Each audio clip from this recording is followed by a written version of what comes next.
welcome back to our program on addiction and recovery. And we've been talking about exercises you can do to make your life more fulfilling. And I don't know if you've noticed this. This is a very curious phenomenon happening, probably in the last few decades. And this is, people keep telling me, for example, to have a nice day. I'll go buy something and the cashier will, just as I'm going out the door, oh, have a nice day. And this idea I always find kind of curious because no one ever tells you why you should have a nice day. You could be having the flu or on your way to having a root canal or something, but you would think they'd tell you have a nice day because of something. In fact, Charles Schulz, who invented the Peanuts cartoon strip, pointed this out, that the idea of having a nice day was actually based on the old Christian world, where they would say, have a nice day because Christ has risen. Or there would always be a purpose to it. There would always be a reason for having a nice day, not just telling people to have a nice day. And this is the exercise really about gratefulness.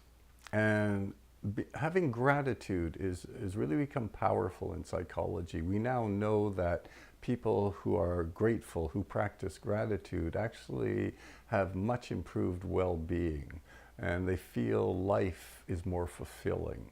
So it's kind of a curious exercise when you think about it, as this odd little thing like just being grateful could have such a profound effect on human beings.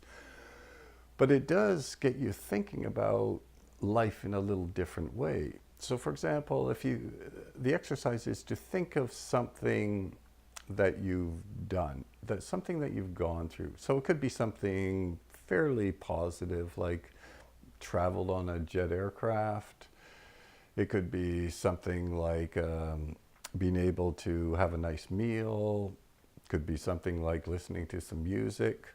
But it could also be something a little more serious, like, for example, having an addiction, or maybe having to deal with an angry customer.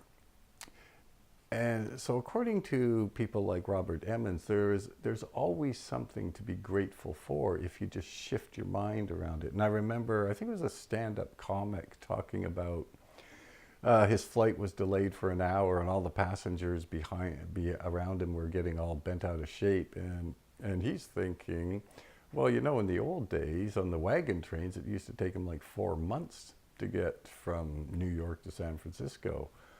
We're going to do it in a few hours, right? So really, what's there to complain about? So it's kind of interesting that this fellow was grateful for jet aircraft because they made travel so much easier. In other words, there's always something that you can be grateful for. Even the addiction, those of you in recovery know that a very common saying in recovery for someone is to say, I'm grateful for my addiction. Of course, it sounds kind of crazy, but what they're talking about is they have found through the suffering a reason to be grateful, usually because they're now living a life where they're flourishing instead of that meaningless, monotonous, and boring world they came from. Anyway, that's it for this episode, and we'll be back next time with the final episode in our series.